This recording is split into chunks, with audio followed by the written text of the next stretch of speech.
رسول اللہ صلی اللہ علیہ وسلم نے ارشاد فرمایا، سابقہ امت میں 3 آدمی تھے۔ وہ ایک دفعہ کہیں چلے جا رہے تھے کہ دوران سفر ان کو ایک غار میں رات گزارنا پڑی۔ چنانچہ وہ تینوں غار کے اندر داخل ہو گئے۔ تھوڑی ہی دیر کے بعد پہاڑ سے ایک بڑا پتھر سرکا اور اس نے آ کر غار کا منہ بند کر دیا۔ سب کہنے لگے اس پتھر سے نجات اور خلاصی کی یہی صورت ہے کہ ہر آدمی اپنے نیک اعمال کا اللہ تعالیٰ کے سامنے وسیلہ پیش کر کے دعا کرے۔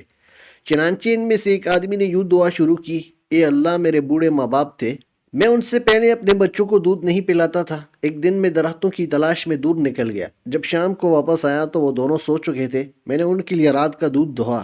جب ان کی خدمت میں لے کر حاضر ہوا تو وہ سوئے ہوئے تھے۔ میں نے ان کو جگانا پسند نہیں کیا اور مجھے یہ بات بھی اچھی نہ لگی کہ ان سے پہلے اپنے بچوں کو دودھ پلاؤں۔ چنانچہ میں اس حالت میں کہ دودھ کا پیالہ میرے ہاتھ میں تھا اور ان کے بیدار ہونے کا انتظار کرتا رہا، یہاں تک کہ ساری رات گزر گئی اور صبح صادق ہو گئی اور بچے میرے قدموں میں بلبلاتے رہے۔ پھر وہ بیدار ہوئے تو انہوں نے دودھ نوش کیا۔ اے اللہ، اگر میں نے یہ کام تیری رضا جوئی کے لیے کیا تھا تو اس پتھر کی وجہ سے جس پریشانی میں ہم مبتلا ہیں اس کو دور کر دے۔ چنانچہ وہ پتھر تھوڑا سا ہٹ گیا مگر ابھی اس سے نکلنا مشکل تھا۔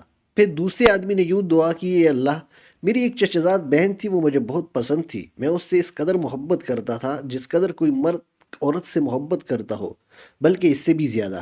ایک دن میں نے اس سے برائی کا ارادہ کیا تو وہ نہ مانی، حتیٰ کہ وقات میں مبتلا ہوئی تو میرے پاس آئی۔ میں نے اس کو 120 دینار اس شرط پر دیے وہ مجھے برائی کرنے کا موقع دے گی۔ وہ تیار ہو گئی، یہاں تک کہ جب میں نے اس پر قابو پا لیا، جب میں اس کی 2 ٹانگوں کے درمیان مباشرت کے لیے بیٹھ گیا تو وہ کہنے لگی، خدا سے ڈرو، جائز طریقے ہی سے پردہ بکارت زائل کرو۔ پس میں اس سے دور ہو گیا، حالانکہ وہ مجھے بہت زیادہ محبوب تھی، اور جو سونا میں نے اس کو دیا تھا واپس نہیں لیا۔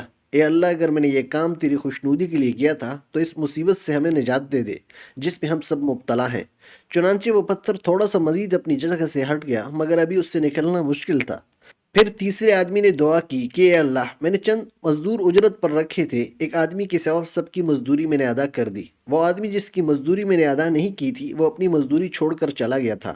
میں نے اس کی اجرت کو بڑھایا یہاں تک کہ اس سے اموال کثیرہ ہو گئے۔ پھر ایک عرصہ کے بعد وہ آیا اور اس نے کہا، اے اللہ کے بندے، میری اجرت مجھے دے دو۔ میں نے کہا، یہ اونٹ، گائے، بکری اور غلام جو تجھے نظر آ رہے ہیں یہ سب تیری ہی اجرت ہے۔